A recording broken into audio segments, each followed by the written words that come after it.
Bonsoir à toutes et à tous, où que vous vous trouviez aujourd'hui pour ce nouveau webinaire. Nous avons le grand plaisir d'accueillir Sylvie Timmers, connectée depuis la Belgique et plus précisément de Bruxelles. Sylvie va nous présenter l'intelligence somatique, un levier de changement. Bonsoir Sylvie. Bonsoir Yotis et bonsoir à tous les synergiens. Alors Sylvie, comment vas-tu? Comment te sens-tu ce soir? Je sais pas trop là, je flotte un peu, on verra, on verra. Je vais plonger dans la piscine et puis on verra bien. Alors Sylvie, on se souvient de l'excellent webinaire que tu nous avais présenté il y a quelques années sur la roue d'Hudson, un webinaire qui a eu énormément de succès, d'ailleurs comme le replay qu'on peut retrouver sur notre chaîne YouTube. Et là, tu reviens pour partager à nouveau tes connaissances avec les synergiennes et synergiens. Qu'est-ce qui te motive? À partager, Ouais. ça fait partie des choses que j'aime vraiment, c'est partager, offrir, donner, voilà ma mission de vie. J'aime pas trop ce mot-là, mais c'est de semer de l'amour, voilà, partager. Ça fait partie vraiment de mes valeurs fondamentales. Alors, nous avons également quelques points communs, Sylvie, comme le rire et l'autodérision. Alors, je vais me permettre de te poser une question. La question, la première fois que tu es venu, tu as essayé de m'interviewer. Cette fois-ci, tu as essayé de me lancer dans un exercice ou une démo sur l'intelligence somatique. Tu as essayé donc de me coincer plusieurs fois. Sylvie, je vais finir par croire que tu veux ma tête. Non, je veux pas ta tête. Peut-être me moquer un peu de ta tête parce qu'on aime rire tous les deux. Non, je vais expliquer ce qui me motive là-dedans. C'est que moi, je pense que toi, tu as énormément de choses à partager et que tu es toujours un peu, tu vois, caché derrière ton rôle. Et donc, voilà, c'est en même temps de la curiosité et en même temps, je sais que tu connais énormément de choses. Et donc, voilà, mon souhait, c'est que tu puisses aussi partager ce que tu peux apporter aux synergiens autre que créer des liens. Voilà. Merci Sylvie. Au moins, j'identifie un peu plus là tes ambitions. Nous allons voir donc pour la prochaine étape qu'est-ce qui m'attend. Alors, Tu veux, Sylvie, je peux t'interviewer. non, ça va aller. Alors, Sylvie Timmers, après plus de 20 ans dans des fonctions de management dans des entreprises internationales, tu étais fascinée par une question. Qu'est-ce qui fait qu'une personne ou une équipe est performante à certains moments et pas du tout à d'autres? Et c'est cette question qui t'a amené vers le coaching. Tu as donc fondé un cabinet de coaching, Business and Soul, qui délivre du coaching individuel et collectif, de la formation et de la supervision. Avec plus de 4000 heures de coaching à ton actif, tu es superviseuse accréditée de CSA depuis 2021, coach PCC depuis 2013 et coach professionnel certifié ICF depuis 2009. Sylvie, on peut le dire, tu es très curieuse et toujours avide de nouveautés et d'apprentissage. Tu t'es donc formée à de multiples approches, la PNL, l'analyse transactionnelle, la systémique, les neurosciences, l'hypnose, l'EFT et bien d'autres approches. Master Trainer en PNL, c'est en Californie et plus précisément à la NLP University que tu te formes à la PNL avec Robert Dills et Jujit de Lausier. Et depuis 2017, tu formes à la PNL chez Spiral Academy que tu as fondée et qui est affiliée à la NLP University. L'aspect inclusif de la PNL t'a beaucoup marqué car elle se combine harmonieusement à toutes les autres approches et comme pour toi, c'est la science de l'excellence et que la question fondamentale de tout PNListe est comment cela marche quand cela marche, tu y as retrouvé ce qui t'a amené vers le coaching. Cofondatrice d'une académie de coaching d'équipe, Team and Group Coaching Academy, avec 3 autres coachs expérimentés, Sylvie, tu as aussi été formatrice de coach dans une école ACTP pendant 8 ans. Sylvie, ce que tu aimes particulièrement, ce sont les accompagnements des transitions importantes, le coaching qui touche la dimension identitaire, la transformation profonde, ce qu'on appelle les changements de type 2. On rappelle que tu as d'ailleurs donné une conférence ICF Synergie à propos de la rue d'Hudson et de l'accompagnement des changements identitaires en novembre 2019. Cette passion pour le coaching identitaire est la raison fondamentale pour laquelle tu adores utiliser la dimension somatique et générative en coaching. Je te cite, le corps ne ment jamais et il permet d'accéder à une dimension profonde et inconsciente. Et puis surtout, c'est là que la magie opère. gourmande de la vie et aimant plus que tout la variété dans tes activités. Aujourd'hui, en plus de tes activités de formatrice et de superviseuse, tu interviens tant comme coach de dirigeant qu'en coaching d'équipe dans les organisations. Et enfin, parce que tu aimes partager et semer des graines, tu animes régulièrement des ateliers ouverts à tous et gères une petite chaîne YouTube où tu produis des petites capsules vidéo de 10 minutes tous les mois pour rendre les techniques de PNL et de coaching accessibles à toutes et tous. Alors Sylvie, maintenant qu'on te connaît un tout petit peu mieux, que pourrais-tu rajouter pour que l'on puisse en savoir davantage sur toi? Ben, ça fait déjà beaucoup, hein. Ce qu'on peut savoir sur moi, c'est que j'ai toujours été décalée, je me suis toujours sentie décalée. Ça a été une souffrance pendant une bonne partie de ma vie. Et puis maintenant, j'en ai fait quelque part mon allié. Et je pense que ça m'aide beaucoup, en fait, en coaching. L'autre jour, une de mes filles m'a dit qu'elle pensait que j'étais hyperactive. Bon, comme elle était médecin et tout, ça m'a un peu secouée. Je me dis, au fond, c'est vrai. Je pense que je suis toujours curieuse, toujours occupée. Et d'ailleurs, pour calmer ce petit singe qui est tout le temps en agitation dans ma tête, ce que j'aime par-dessus tout faire pour vider ma tête, c'est faire de la couture. Donc, je couds à peu près tous mes vêtements moi-même.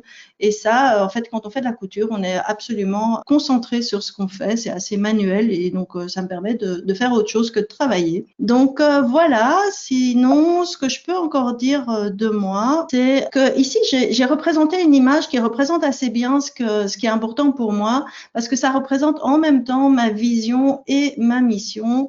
Ma vision, c'est je rêve d'un monde en fait qui ressemble à un champ avec plein de fleurs différentes et chaque fleur c'est une personne. Donc en fait, moi ce que je souhaite, c'est que chacun puisse exprimer son unicité, vraiment exprimer sa différence et qui il est. Et ma mission de vie, je l'avais déjà dit avant, c'est de semer de l'amour, semer des graines, allumer des étoiles dans les yeux des gens. Et donc ça représente tout à fait ce qui est important pour moi. Voilà, je pense qu'avec ça, vous savez déjà pas mal de choses. Tu vas nous présenter l'intelligence somatique, un levier de changement. Qu'est-ce qui t'a poussé à nous proposer ce webinaire plutôt qu'un autre? Bah, en dehors du fait que c'est assez casse-gueule, non, j'adore vraiment cette dimension vraiment somatique, générative. En fait, comme tu disais dans ma présentation, je m'ennuie assez vite et ça, c'est vraiment une des choses qui m'émerveille le plus, c'est de voir vraiment comment en peu de temps, au-delà des mots, c'est vraiment aller au-delà du mental et des mots et comment ça peut vraiment générer des transformations profondes. Il y a vraiment un avant et un après, parfois de manière très rapide et très profonde. C'est vraiment ça qui m'intéresse. Je trouve que c'est pas assez encore exploité en coaching. Il y a évidemment beaucoup d'approches somatiques, mais en coaching, je trouve qu'il n'y a pas assez. Voilà. Merci Sylvie, je t'invite à commencer ta présentation et moi, je m'éclipse et reste connecté vocalement comme d'habitude. Tu restes pas trop loin, je suis sûre. Ok. Alors, eh bien, en fait, dans le petit chat des synergiens, j'avais fait une vidéo en vous demandant ce que vous souhaitiez pour ce webinaire, parce qu'évidemment, en 1 heure, couvrir un sujet aussi vaste, j'avais plein d'idées. Et vous m'avez répondu que en premier lieu, que vous aimeriez avoir des trucs et astuces pour vos coachings et une petite démonstration, encore un truc un petit peu casse-gueule. Et donc, et puis après, venait exercice pratique et apport théorique. Donc, j'essaye de couvrir ça dans le webinaire, mais malgré tout, je dois quand même parler de c'est quoi l'intelligence somatique. Il faut savoir que aussi dans l'exercice pré-webinaire, j'avais aussi demandé, tiens, ben voilà, est-ce que vous l'utilisez ou pas? Et il y a quand même 3 personnes sur 4, si je me souviens bien, Yotis, qui avaient répondu, je ne sais pas exactement de quoi on parle. Donc, on va commencer par ça. Et puis, on continuera après. Alors, bonne nouvelle, Yotis, tu vas certainement pas me contredire. On est plus qu'une tête sur un support. Voilà. Comment tu vois que je joue un petit peu avec ta tête. Hein. Donc, j'ai remarqué que tu avais été chez le coiffeur et donc, ça valait la peine de montrer ça. Donc, en fait, je pense que dans notre éducation, en tous les cas dans l'éducation occidentale, on survalorise le cognitif, l'intellectuel et la tête. Et on a pendant longtemps été éduqués comme si, en fait, c'était la tête qui était aux commandes et qui commandait absolument tout. Alors que je pense que de plus en plus, on se rend compte que c'est pas uniquement ça et que c'est pas tout à fait vrai. Tu as parlé de Robert Dills et du fait que j'étais formée à la PNL là-bas. Et Robert a coutume de dire, c'est une de ses phrases, citations préférées, et j'en ai fait mienne aussi. Ça vient d'un proverbe de Nouvelle-Guinée et qui dit que la connaissance n'est qu'une rumeur jusqu'à ce qu'elle soit dans les muscles. C'est-à-dire qu'en fait, en tant que PNListe, on considère que rien n'existe, rien n'est vrai si ça ne passe pas par neurophysiologie, par nos sens, et si ça ne passe pas par notre corps. Le reste, c'est du bruit, en fait, c'est une rumeur. Donc voilà, ça c'est le premier vraiment principe. Donc, je vais parler d'intelligence somatique et plus particulièrement dans l'approche que moi j'utilise, qui est l'intelligence somatique de la PNL.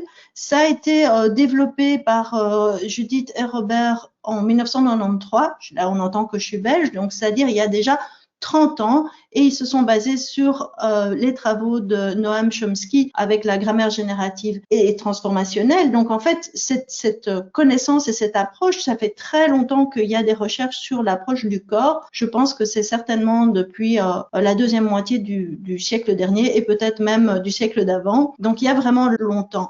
Pourquoi est-ce que c'est vraiment tellement important l'approche somatique? Ben, la première chose, c'est que c'est vraiment un moyen d'aller plus loin, d'aller plus en profondeur dans une structure qui est plus inconsciente, qui est vraiment codée dans notre neurophysiologie. Ça permet vraiment d'utiliser cette connexion corps-esprit et de ne pas être qu'une tête sur un pilier. Et enfin, d'utiliser le corps et le mouvement comme un système de représentation. C'est-à-dire qu'en fait, depuis qu'on a le langage, à partir du moment où on a le langage, on pense que la communication et le système de représentation et nos pensées sont basés vraiment sur le langage. Et certes, c'est important, je ne vais pas dire le contraire, mais notre corps communique aussi. Et en fait, c'est notre langue maternelle, c'est notre première manière de communiquer. Avant d'avoir la parole, eh bien, on communique avec des gestes, avec le corps. Et quand on parle, on fait des mouvements. Certains en font plus que d'autres. Mais le corps est tout le temps là. C'est la seule chose qui soit vraiment là. On est vivant, quelque chose se passe et ça passe vraiment par le ressenti. Ensuite, ça permet aussi de vraiment imprimer le changement dans le corps. Uniquement le changement et les prises de conscience dans le cognitif, je pense qu'en coaching, ça ne suffit pas. Il y a énormément de choses qu'on sait. On sait d'où ça vient, notre problème. On sait comment le faire pour le résoudre. On sait ce qu'on doit faire. On a tout compris et pourtant, ça ne se passe pas. Et donc, quand on travaille vraiment et qu'on imprime en fait ce chemin dans notre neurophysiologie, dans nos chemins neuronaux, eh bien, on va avoir un impact qui est beaucoup plus important. Alors, j'ai une première petite question, un premier petit sondage pour les synergiens. Et donc, je parle ici de intelligence somatique, c'est-à-dire d'utiliser vraiment le mouvement dans vos accompagnements. Et j'aimerais savoir dans la population qui est là aujourd'hui, qui utilise vraiment le mouvement pour induire un changement, donc c'est-à-dire utilise activement la dimension somatique dans ses coachings, qui utilise, j'espère qu'il y en a beaucoup, le non-verbal comme lecture de ce qui se passe, parce que ça quand même, c'est évident, hein, donc de lire le non-verbal. Ou bien, il y en a peut-être d'entre vous qui vraiment utilisent pour des raisons ou une autre, hein, ça peut être utilisent principalement sur ce qui est dit, donc à une approche plus cognitive, ou bien, il y en a peut-être qui ne sont pas ou pas encore coach et qui ne font pas d'accompagnement. Yotis, tu peux lancer le sondage. Et voilà, le premier sondage de la soirée est lancé. Donc, utilisez-vous l'intelligence somatique dans vos accompagnements? Oui, j'utilise le mouvement pour induire le changement. J'utilise le non-verbal comme lecture de ce qui se passe.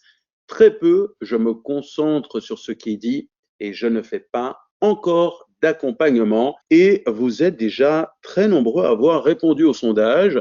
On laisse encore quelques secondes. Alors, on va arrêter le sondage ici à presque 80%. Et voici les résultats. Donc, avec 56%, j'utilise le non-verbal comme lecture de ce qui se passe. 31%, oui, j'utilise le mouvement pour induire un changement. 7%, très peu, je me concentre sur ce qui est dit. Et 6%, je ne fais pas encore d'accompagnement. Ok, bon. Eh bien, ça nous donne déjà une idée. 31% qui utilisent effectivement le mouvement. C'est encourageant. Je m'attendais à moins, donc je suis très contente de ça et je serai très heureuse dans le chat de partager avec ceux qui le font pour voir un peu, faire un échange, trouver des synergies. Ok, donc je continue. Effectivement, il y a beaucoup d'approches, hein, beaucoup de techniques qui permettent de travailler sur la dimension physique, hein, l'alignement postural, la rééducation, le massage, la relaxation, l'hypnose, etc. Tout ce qui est aussi point d'acupression et d'acupuncture. Dans la présentation que tu as faite de moi, tu as parlé du fait que je faisais de l'EFT, en effet. Je suis praticienne en EFT, même si je l'utilise pas à chaque jour. Et puis tout ce qui est vraiment comment avoir un esprit sain dans un corps sain, donc nutrition, exercice, etc. Et il y a beaucoup d'approches aussi qui sont très intéressantes de danse, de mouvement. Ça peut être la danse des 5 rythmes ou tout ce qui est danse-thérapie. Il y a maintenant même de la thérapie, de la thérapie en allant marcher en forêt. J'ai trouvé ça formidable. Des exercices de respiration, de la cohérence cardiaque. Et donc, toutes ces approches peuvent se combiner avec du coaching ou autre chose. Et je trouve que c'est très intéressant. Ici, en fait, je voudrais parler pourquoi est-ce qu'on va travailler sur l'intelligence collective et surtout dans cette dimension de PNL. Eh bien, c'est parce qu'on considère que dans notre carte du monde, dans notre représentation à l'intérieur de nous, dans ce qui se passe, il y a en fait deux niveaux. Il y a ce qu'on appelle la structure profonde, c'est-à-dire une structure plus inconsciente et qui est codée en fait dans notre code, dans notre corps, dans les muscles, comme on parlait dans le proverbe. Et puis, il y a toute la structure de surface, c'est-à-dire l'expression de ça, comment est-ce que je communique, comment est-ce que je partage, qu'est-ce qui se voit de moi. Et ça, c'est essentiellement les mouvements et les mots. Et donc, ça, c'est ce qu'on appelle la structure de surface. Ce que Bandler et Grinder, qui ont créé la PNL, disent, c'est qu'en fait, quand on commence à exprimer quelque chose, eh bien, il va y avoir ces processus universels, donc de omission, de généralisation et de distorsion. Et donc, entre mon vécu et ce que j'exprime, il y a des pertes, en tous les cas, quand je parle. Alors que le mouvement peut être très intéressant, d'abord parce qu'il est moins contrôlé, c'est beaucoup plus difficile de contrôler les mouvements de son corps que de contrôler ce qu'on dit. Il est aussi analogique, c'est-à-dire qu'en fait, autant un mot a une définition un petit peu fixe, qui peut être différente d'ailleurs d'une personne à l'autre, autant à l'instar en fait des métaphores, c'est vraiment beaucoup plus holistique, analogique, beaucoup plus systémique de travailler avec le corps, avec le mouvement.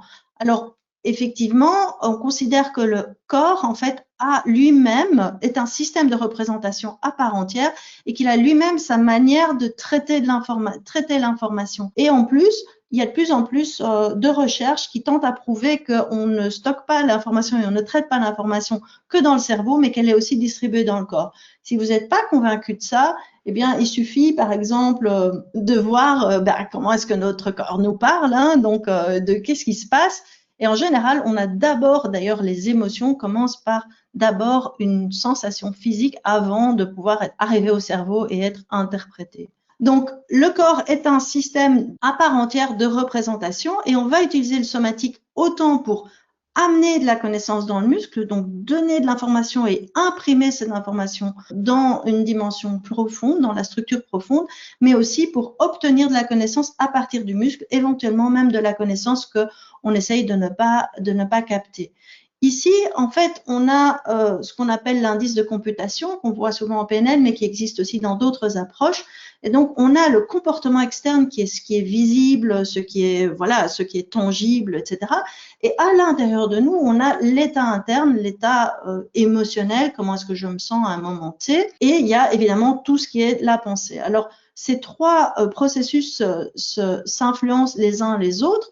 Et effectivement, autant on va souvent observer le non-verbal et lire pour voir qu'est-ce qui se passe au niveau émotionnel, qu'est-ce qui se passe au niveau des pensées, etc. On peut voir plein de choses. Hein. Donc, si vous êtes PNListe, en plus, on peut utiliser les accès visuels, donc c'est-à-dire où est-ce que je place mes yeux. On peut les gestes, les mouvements, l'intonation de la voix, les petits tremblements, etc.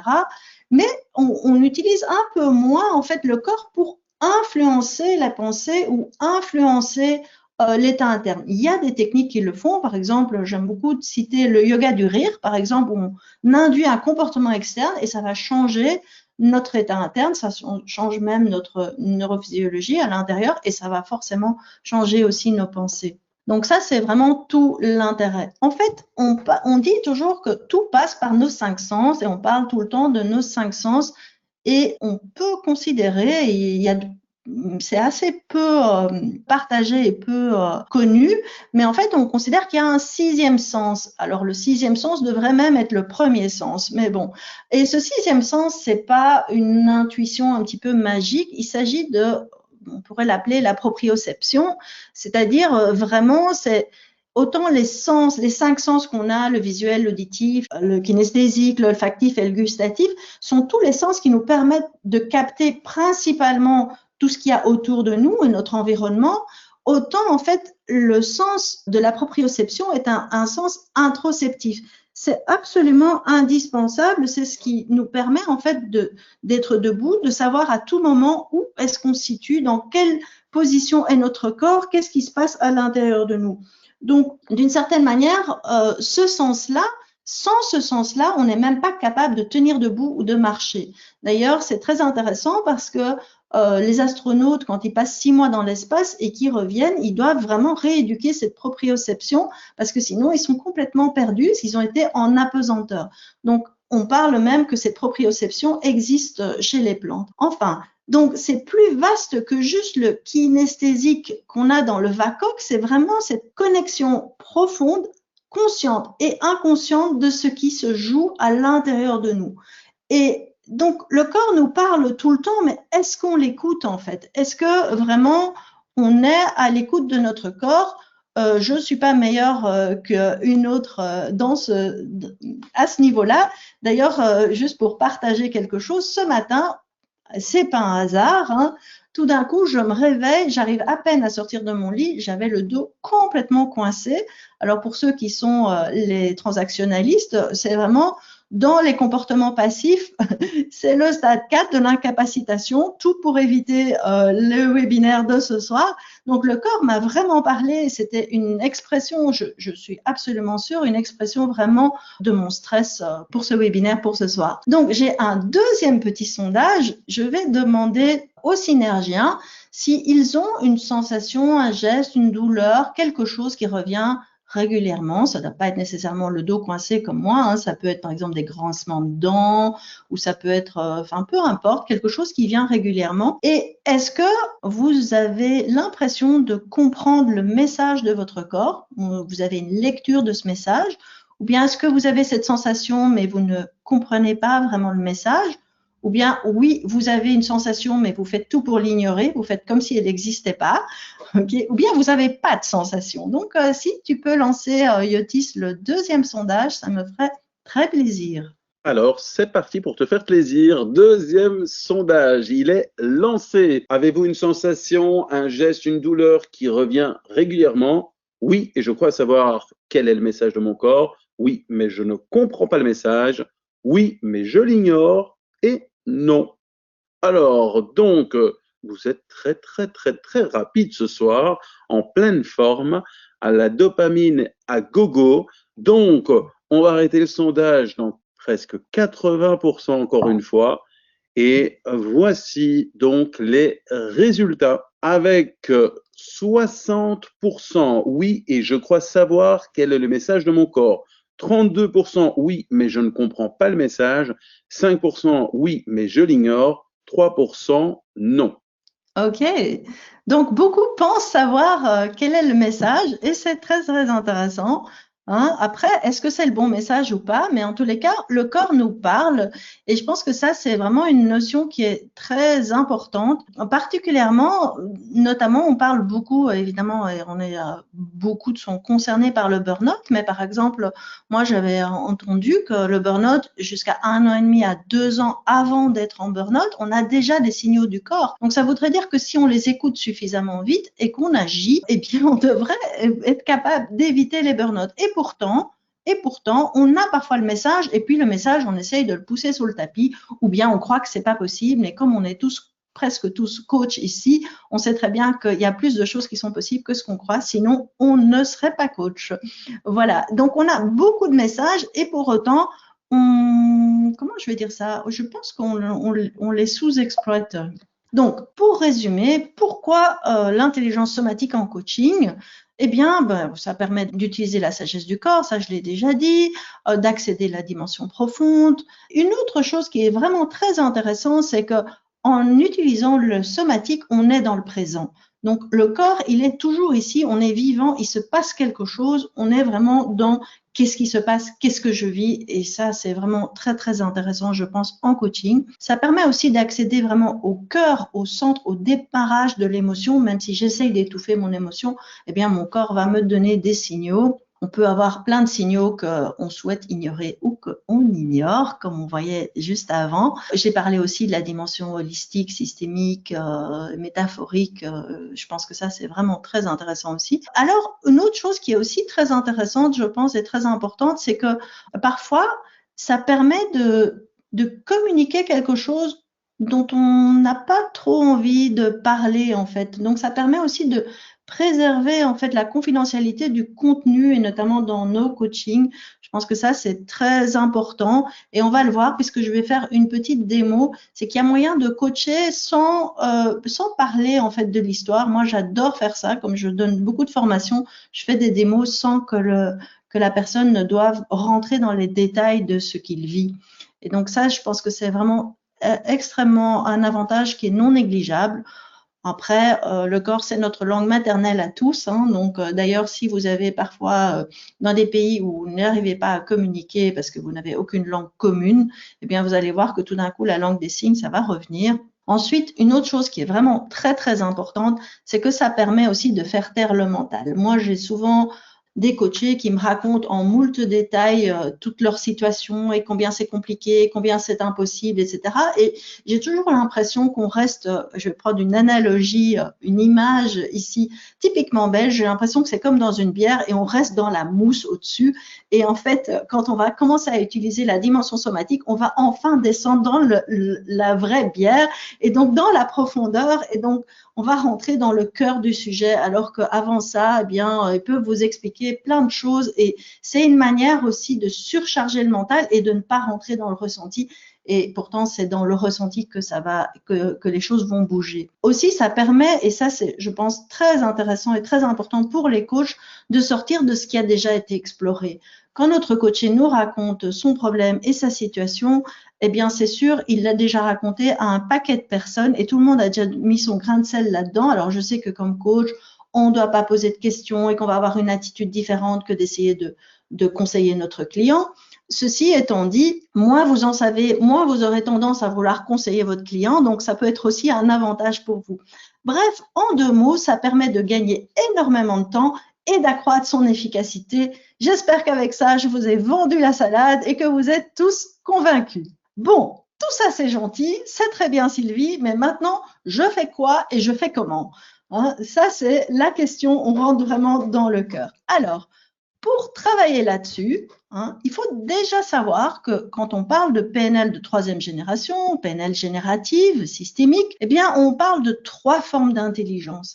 De l'intelligence cognitive, heureusement, on l'a toujours gardée, de l'intelligence somatique, donc du corps, et là, je viens d'en parler longuement, mais en fait, accéder à la dimension somatique, pour y accéder, il faut aussi utiliser l'intelligence du champ et la connexion. Déjà, il faut avoir accès à son sens de proprioception, à sa boussole intérieure, mais aussi, si je veux l'utiliser efficacement avec mon client, il va falloir que je crée en fait un champ génératif, un champ énergétique avec mon client. Donc, de mois à mois, la première chose, si je veux aller écouter mes sensations, eh bien, il va falloir créer de l'espace. En d'autres termes, il faut créer de la bande passante pour créer de la place, créer du silence, et seulement à ce moment-là, je vais pouvoir concentrer mon attention sur ce qui se passe à l'intérieur de moi. En fait, on reçoit tellement d'informations chaque seconde à travers nos 5 sens, à travers nos pensées, à travers tout ce dialogue interne, etc., qu'on surcharge en fait ce qu'on est capable de traiter et on n'a plus d'espace pour aller écouter ce qui se passe. Donc, il va nous falloir de la présence il va nous falloir du calme. Il faut évidemment une connexion à soi, une connexion profonde à soi, à ce qui se passe à l'intérieur de soi, hein, d'être centré d'une certaine manière. Il faut suffisamment de silence mental, faire taire le petit singe qui s'agite à l'intérieur et de l'attention. Donc, en plus, le fait d'être centré en tant que coach va permettre d'utiliser ces neurones miroirs, mais ça, je vais y revenir après. Donc, en gros, si on veut utiliser la dimension somatique, il va falloir réorienter son attention, ou en tous les cas une partie de son attention, vers l'intérieur. Alors, ça commence par l'état interne. J'ai parlé de centrage. Quand on parle d'état interne, je pense que c'est intéressant de redéfinir qu'est-ce qu'on entend par là, parce qu'il n'y a pas que deux états internes, un positif et un négatif. Il y a plein d'états internes. L'état interne que je dois avoir pour m'endormir et l'état interne que je dois avoir pour faire cette présentation, pour passer un examen, ou l'état interne pour faire de la créativité, c'est pas le même état interne, même s'ils sont tous quelque part positifs. Donc la question, c'est cet état interne, donc comment je vis les choses là, maintenant, physiquement, psychologiquement, émotionnellement, physiologiquement, cet état-là, il faut qu'il soit adapté au coaching et particulièrement au coaching somatique. Robert Dills, il a utilisé un acronyme qui reprend les 5 éléments essentiels pour un état interne qui soit adapté au coaching. Donc, je ne dis pas que c'est l'état interne parfait pour tout, mais pour le coaching et particulièrement pour le coaching somatique, ça va vraiment nous aider. Et ça, c'est très facile à retenir pour nous les coachs. Il s'agit d'être centré. C'est facile à dire, pas si facile à obtenir, mais donc centré, c'est-à-dire connecté. Notre centre, c'est quelques centimètres sous le nombril, quelques centimètres à l'intérieur, c'est ce qu'on appelle le hara ou le ki. Et donc, comment est-ce que je peux garder cette connexion sur ce qui se passe vraiment à l'intérieur de moi? Ensuite, il s'agit d'être ouvert, c'est-à-dire de créer de l'espace, avoir le cœur ouvert, être capable de en même temps garder une partie de l'attention à l'intérieur de moi et une partie pour la curiosité, pour l'émerveillement, pour l'ouverture de ce qui va arriver. Alors, en coaching, c'est aussi très intéressant d'être alerte, c'est-à-dire d'avoir son cerveau allumé. Ça ressemble plutôt à un chat qui regarde la souris et qui se demande quand il va sauter dessus, donc d'être capable de se focaliser plutôt qu'au chat qui ronronne au coin du feu. Quand on fait du centrage ou de la méditation le matin, beaucoup de gens pensent qu'il s'agit de la relaxation et qu'on va être là dans un état de flottement. C'est très intéressant si vous voulez vous endormir ou vous reposer. Mais en coaching, c'est pas du tout adapté. Donc, il faut avoir cette tête et cette conscience alerte. Ensuite, d'être connecté à soi, connecté à la terre. Moi, j'aime beaucoup avoir les pieds sur le sol parce que ça permet d'avoir une prise de terre, connecté à ce que j'aime, hein, connecté à mes mentors, connecté au monde, à l'humanité, à Dieu si vous voulez, mais donc être connecté vraiment et évidemment connecté à la présence, à la personne que vous accompagnez ou les personnes avec qui vous êtes en présence. Ensuite, le dernier élément, c'est le H pour, en français, on l'a appelé hospitalité, donc pour être capable d'accueillir, de porter. J'aime beaucoup le mot en français qui veut dire holding, c'est-à-dire je vais créer de la place pour pouvoir en fait accueillir ce qui se passe. Cet état coach, je vais le montrer dans la petite démo que je vais faire tout bientôt. Il s'oppose à l'état crash que je ne vais pas décrire ici, mais qui a aussi est aussi un acronyme. Hein, quand je suis crispée, contractée, ben à ce moment-là, évidemment, mes récepteurs, ils sont tout à fait inexistants. Donc, maintenant qu'on a ça, c'est très bien. Quand j'ai cet état coach, j'ai créé ma petite bulle et je suis tout à fait connectée avec moi, je me sens bien, je suis alerte et tout. Il faut encore créer que ces bulles, moi, ma bulle et la bulle de mon coaché se rejoignent pour créer cette notion de champ énergétique, c'est-à-dire cette notion vraiment d'espace. Chez CSA, ils appellent ça le téménos. Robert Dills, il appelle ça le contenant coach. Hein, mais donc, c'est cette espèce de bulle sacrée, cet espace énergétique dans laquelle les choses vont se passer et je vais pouvoir utiliser mes neurones miroirs et mon ressenti. Comment est-ce qu'on fait pour créer un champ énergétique? Eh bien, il s'agit de se centrer et centrer son coaché en même temps. Ça a l'air facile, mais c'est pas si simple que ça. Beaucoup de coachs commencent à guider son coaché pour le centrer et se centre avant. En fait, ça va pas créer le même effet que si vraiment petit à petit, je guide et je me mets sur la même onde énergétique, en fait, sur la même vague que mon client.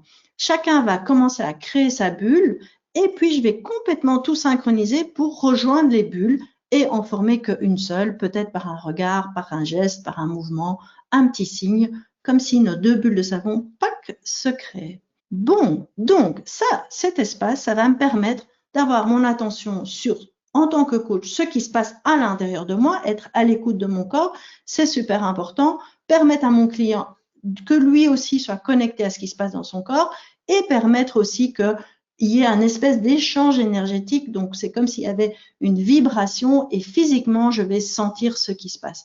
Donc, je vais apprendre à écouter non seulement avec les yeux ou les oreilles, mais je vais apprendre à écouter avec mon corps, avec la vibration à l'intérieur, parce que quand on est dans la même bulle, on ressent ce qui se passe. Si vous n'êtes pas convaincu, eh bien, imaginez que vous êtes ce soir dans votre salon, tout va bien, vous êtes ultra détendu, tout va bien, et votre conjoint arrive, il est d'une humeur de chien, il est tendu à fond, il rentre dans la pièce, il n'a encore rien dit, eh bien, énergétiquement, vous allez directement le sentir. Et c'est de ça qu'il s'agit, c'est comment est-ce que je peux amener mon client à être dans cette même bulle énergétique favorable qui a de l'espace. À ce moment-là, notre corps, il est comme une antenne parabolique. On est capable d'émettre et recevoir cette énergie. Donc, assez de blabla. Je vais passer à la démo. La démo va être très courte. Ne vous inquiétez pas, il y a dans les slides le protocole de la démo, donc vous pourrez refaire la même chose. Ici, vous avez le choix entre vivre vous-même l'exercice en vous laissant guider par ma voix comme je vais guider Cathy qui va faire la démo avec moi, ou bien si vous préférez regarder la démo et éventuellement le refaire avec un ami ou un client plus tard. Voilà. Nous accueillons Cathy. Donc, merci beaucoup Cathy d'être là. On va commencer directement la démo et après on pourra faire un peu plus de blabla et tu pourras débriefer ce que tu as envie. Ok, quand tu es prête. Alors, je vais commencer par guider un petit centrage. Donc, je vais t'inviter à mettre vraiment les deux pieds au sol. Alors, l'exercice que je propose, on peut le faire soit debout, soit assis. Ici, on va le faire, qu'est-ce que tu préfères? Tu préfères le faire debout ou assis? Je vais rester assise, ce sera plus facile au niveau de la caméra, comme ça je suis sûre de ne pas être embêtée Ok, et on va le pouvoir faire me assis. centrer. Si ça Mais te si va. vous êtes en présentiel, je vous conseille vraiment de le faire debout. Bon, après, vous arriverez facilement à passer de l'un à l'autre, d'accord?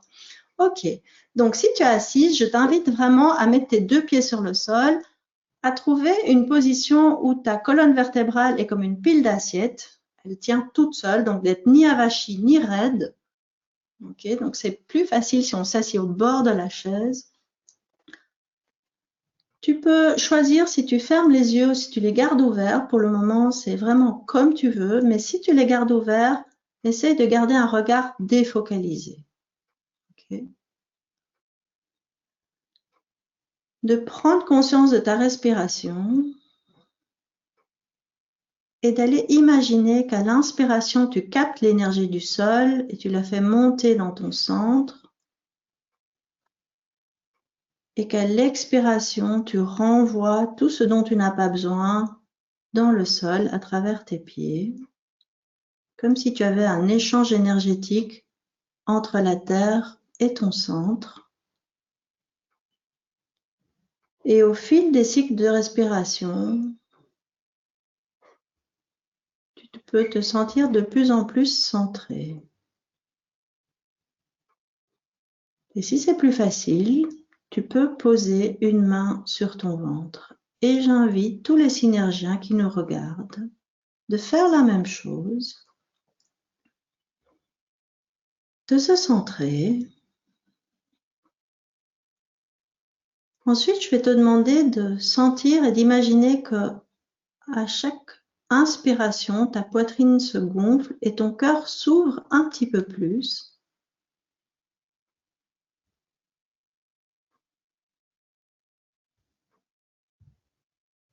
D'ouvrir ton cœur, ressentir l'ouverture à l'intérieur de toi, de créer de l'espace. Et puis de remonter encore ton attention jusque dans la tête, dans la boîte, là, derrière les yeux. De prendre quelques grandes inspirations et d'imaginer que c'est comme si le matin, tu ouvrais la fenêtre de ta chambre et tu réveiller tous tes petits neurones.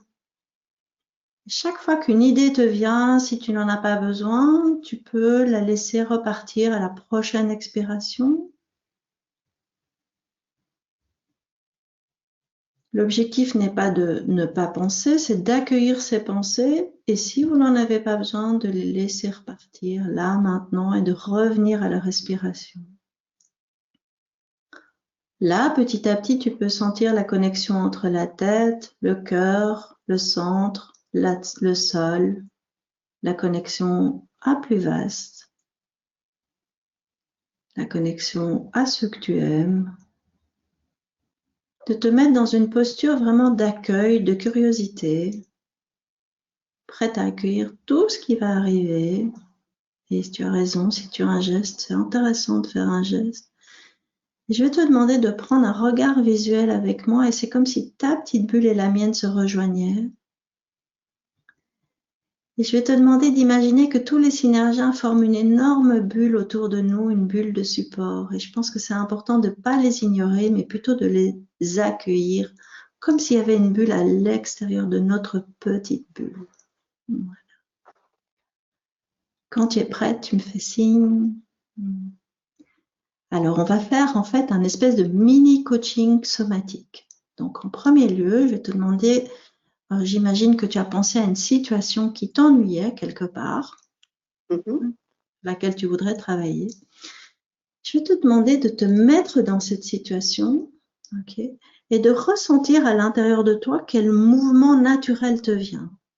C'est-à-dire comment est-ce que ton corps exprime la situation. Il ne s'agit pas de mimer en se disant tiens, je vais représenter ça, mais vraiment de laisser ton corps sentir le mouvement naturel, aussi minime soit-il. Et quand tu as ce mouvement, okay, de l'accentuer un petit peu pour en prendre vraiment conscience. Ok. Et quand tu l'accentues, je vais te demander d'imaginer que ce mouvement essaye de faire quelque chose de bien pour toi. Qu'est-ce que ce mouvement essaierait de faire? C'est comme une tentative de solution. Souvent, il s'agit de protection, d'évitement, quelque chose comme ça. Qu'est-ce que ce mouvement essaye de faire de bien pour toi? Et tu n'es pas obligé de le partager, mais juste prends conscience de ça. Ok. Et quand tu l'as, tu peux sortir de ce mouvement et de la situation. Te secouer, te lever, ce qu'on appelle une rupture d'état. Ok. On va laisser ça pour le moment. Ok. Et si tu veux bien, je vais reformuler comme ça, tu peux voir en fait de l'extérieur le mouvement. Donc ta situation actuelle pour le moment, c'est ça, un mouvement naturel comme ça. Okay. Le fait de reformuler, ça permet aussi de voir en fait de l'extérieur et de prendre conscience de ce qui se passe en fait. Ok, d'accord? Tu es prête pour continuer? Oui. On laisse ça sur le côté et je vais te demander maintenant vraiment de exprimer, de te mettre comme si ton problème était résolu, ok? De exprimer, de sentir qu'est-ce que tu voudrais à la place, qu'est-ce que tu cherches à atteindre en fait. Te mettre vraiment dans la situation comme si tu faisais un saut quantique, comme si vraiment tu arrivais en disant voilà, ça c'est ce que je souhaite.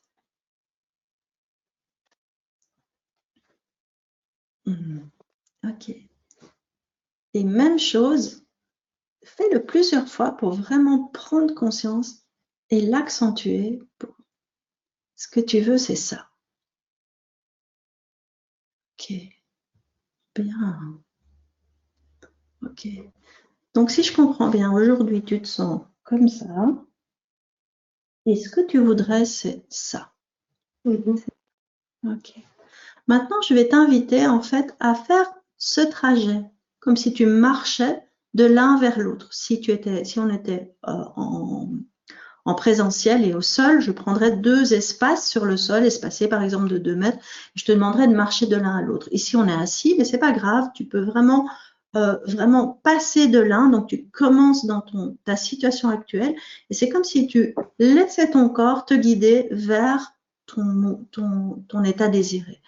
comme si tu vivais à l'intérieur, tu laissais vraiment ton corps te guider vers ce que tu souhaites atteindre, à ton rythme.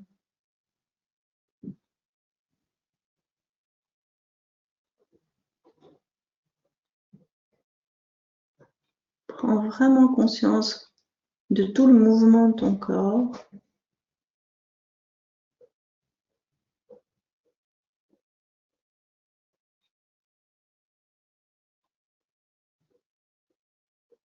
Je vais te demander de le faire plusieurs fois pour vraiment sentir comme si ton corps te donnait l'information du chemin que tu dois faire, de cette situation-ci.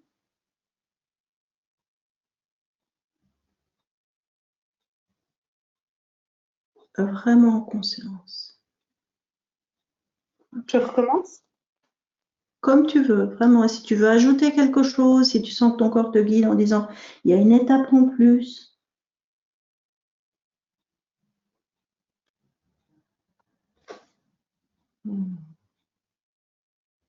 Ok.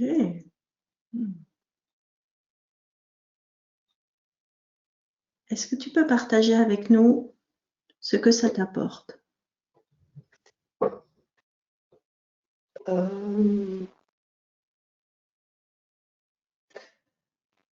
Je dirais que je passe d'un état où je suis en mode renfermé, manque d'énergie, et le fait de me redresser m'apporte l'énergie de faire ça. D'accord, ok. Est-ce que tu peux transposer ça dans ta situation réelle?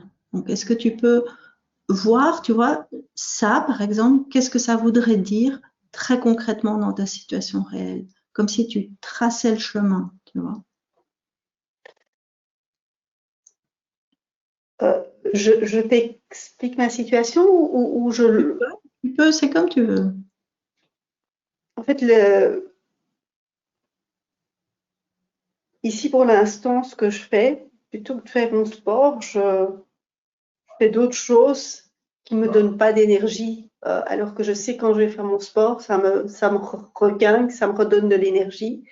Et donc, le fait de me relever comme ça et de faire comme ça, c'est vraiment ce mouvement qui donne l'impulse pour y aller, et tu sens une motivation.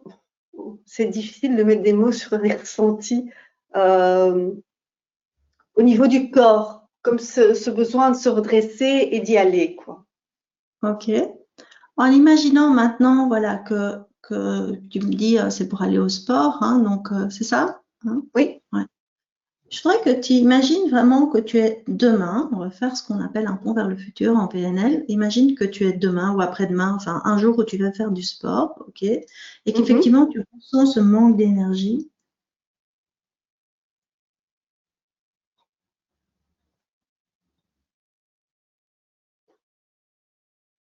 Qu'est-ce que ça change? Il y a c'est comme s'il y avait un stimulant qui était là, de se dire, enfin, tu sens déjà le fait de faire le mouvement, ça te donne cette envie, cet impulse d'avoir envie d'y aller. Okay. Et c'est comme s'il y avait une prise de conscience de, allez, lève-toi et vas-y. Ok. Et on passe d'un mode bof vers un contentement. Et donc, du coup, je veux dire, si on prend que, voilà, ici je fais juste une petite séquence de coaching comme ça, mais si on prend ça, ça change quoi? Ça change, que c'est comme s'il y avait une prise de conscience. Allez, bouge-toi les fesses, tu sais que ça te fait du bien, mais avec l'impulse, pas dans le mental, c'est avec le corps surtout. Okay. Ça vient plus de l'intérieur que de la tête.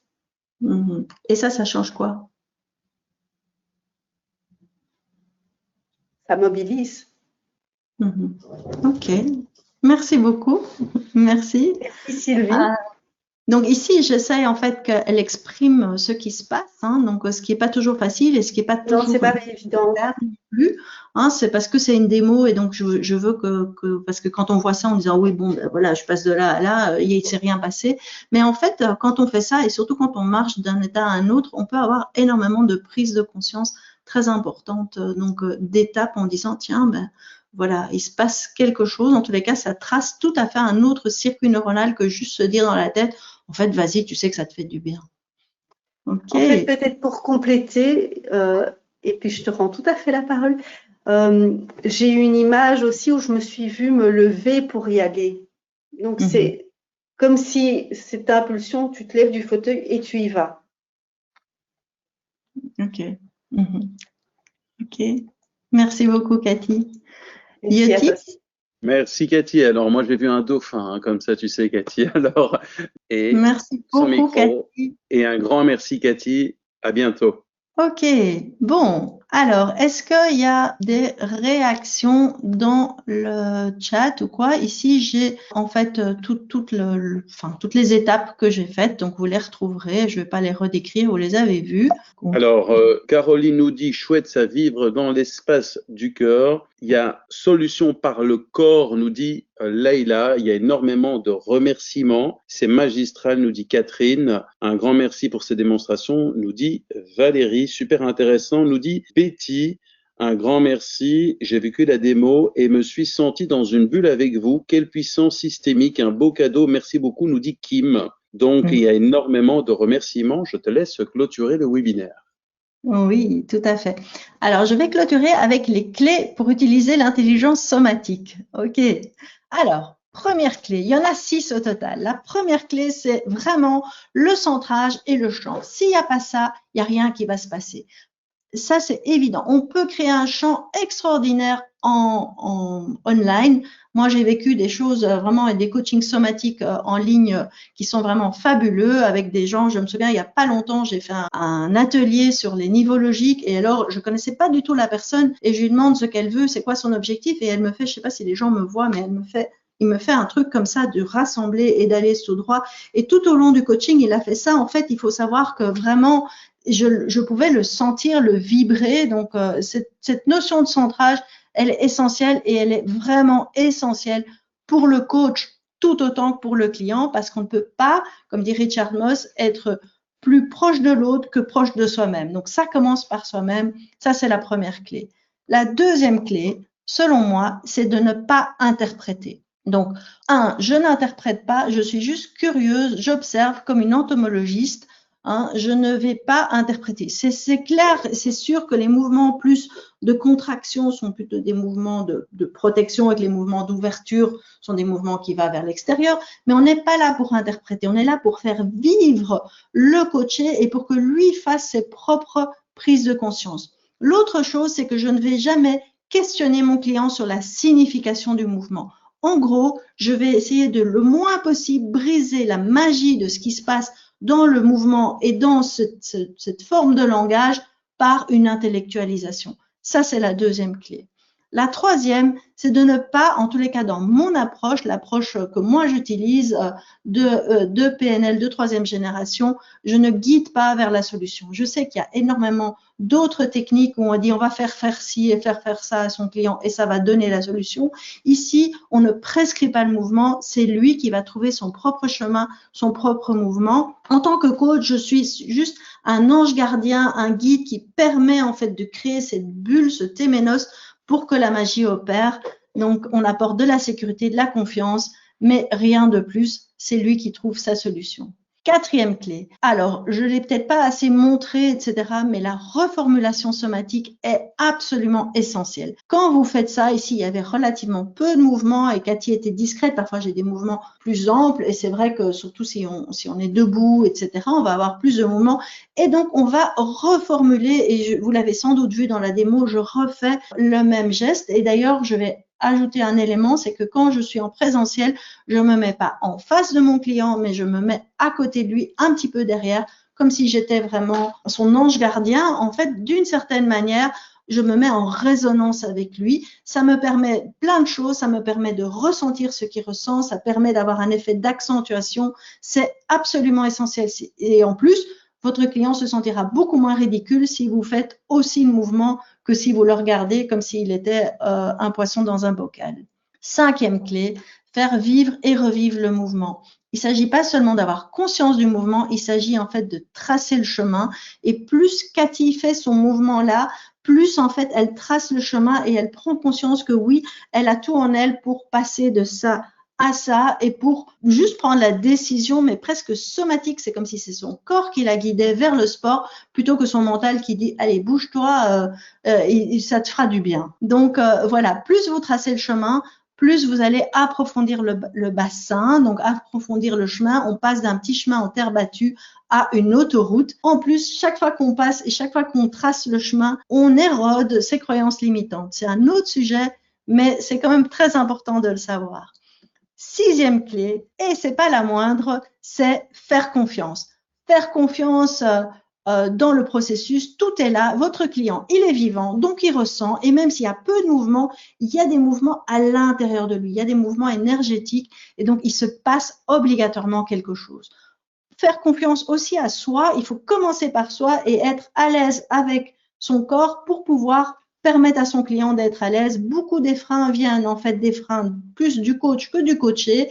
C'est à l'instar des émotions et des coachs débutants qui disent oh, moi j'ai peur des débordements émotionnels dans mes coachings. Quand vous êtes à l'aise avec vos émotions, vous serez à l'aise avec les émotions de votre client. Et évitez de trop intellectualiser. Rappelez-vous que c'est notre langue maternelle et juste se faire confiance et y aller. J'ai encore un seul slide, c'est comment est-ce que je commence et par quoi est-ce que je commence pour mettre du somatique dans mes coachings.